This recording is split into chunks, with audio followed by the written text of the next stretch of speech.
you've got young children who are learning to process emotion, you know, and as an adult, this is heavy enough as it is, but as a child, how did you work through this with your children? Oh, it was the hardest thing I've ever had to do.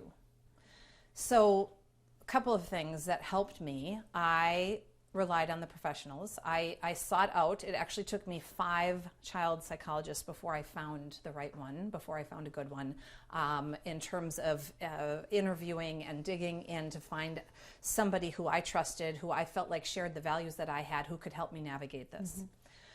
And I'll say, if I bottom line, Amy, what I learned through this in terms of being a mom and having daughters whose dad they adored, who was like taken out from under their feet.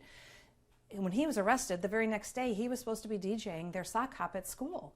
And all of a sudden, not only is he gone, he's not DJing. It was the hardest thing. I can't even describe it.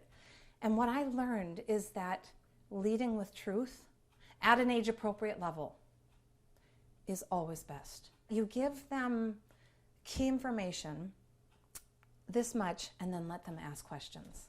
So when I first was, going to share with them and sit down and everything, I had it all written out, and I called the child psychologist, and he's like, I sent it to him in advance by email, and he read it, and he's like, okay, all of this is good, but whoa, they're kids. This is too much. They can't handle it. Give them just the first 2 bullets, and then let it be. And so when it was my sister and brother-in-law, and I went to the park and shared with them that Daddy was in jail, and this is what that meant. It was just a couple of lines.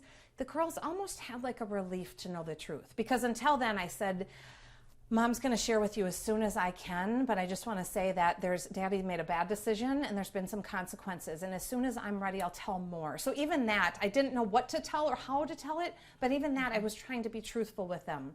So when we shared the truth, it was almost like they had this relief to know what it was. And then they're like, can we go on the swing? I mean, and here I'm expecting just devastation. So leading with honesty and compassion and love at an age-appropriate level really seemed to help every step of the way. How old were your girls at this time? They were 8 and 9. And how are they now? How have you been able to work through this family dynamic change at the age they are now? So they're 11 and 13 now. And I'll tell you what's interesting. When they saw, I've talked to them about the article in Brava, and how do you feel? Are you okay with that? And they're like, yeah, Mom, that's fine. This is your story. This is our story. That's fine, And we have all been seeing a therapist regularly over the last 3 years. And so the teaser came out on social media this week saying, that, after this trauma and this tragedy that Darcy went through, she has emerged stronger than ever.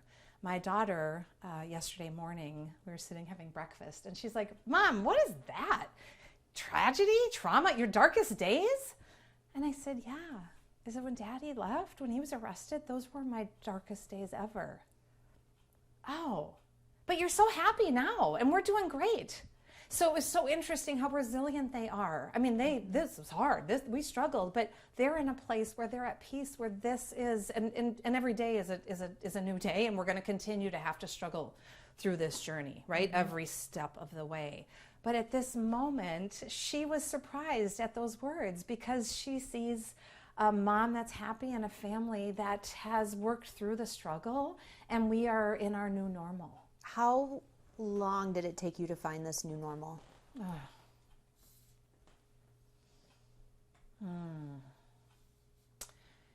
I don't know if I could quantify it. It was a long time.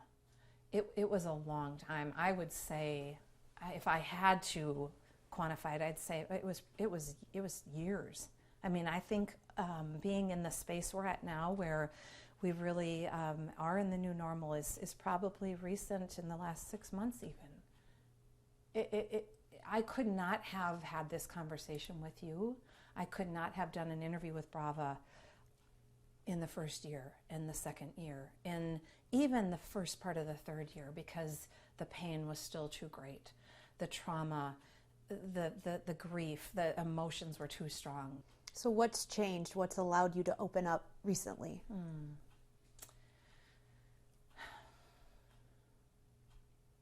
I think a couple of things. I talked about leading with truth with the girls. I'm finding in my life leading with truth, in my business leading with vulnerability and authenticity. Every step of the way opens up a space for a more courageous conversation, for more powerful learnings, for deeper connection. And so I've just decided that I don't want to hide anymore. This is my story. And as hard as it was going through it, if there is some version of this that could help somebody else who's struggling to see that there is, not only is there hope and a silver lining, that life can be good again, that life can be better again. And for those people who are going through it, they don't know, they can't see that. I couldn't see it. That's why my therapist was critical in helping me to get to this place. So it just, and then the other thing I think that has been a part of my process is there's a lot of, I'll say women, probably men too, but I'm particularly thinking of women who have gone before, who have paved the way to being vulnerable. Brene Brown, Glennon Doyle, women who have shared their stories and shared vulnerably and openly and stepped into that shame or that perceived shame that I have learned and grown from. And if they didn't step into their truth and their stories and their vulnerability, I don't know that I would be at the place I am now. Mm-hmm. So I'm hoping that maybe it will help others in that way. And that's part of, I think, what's been important on my journey to being able to open up.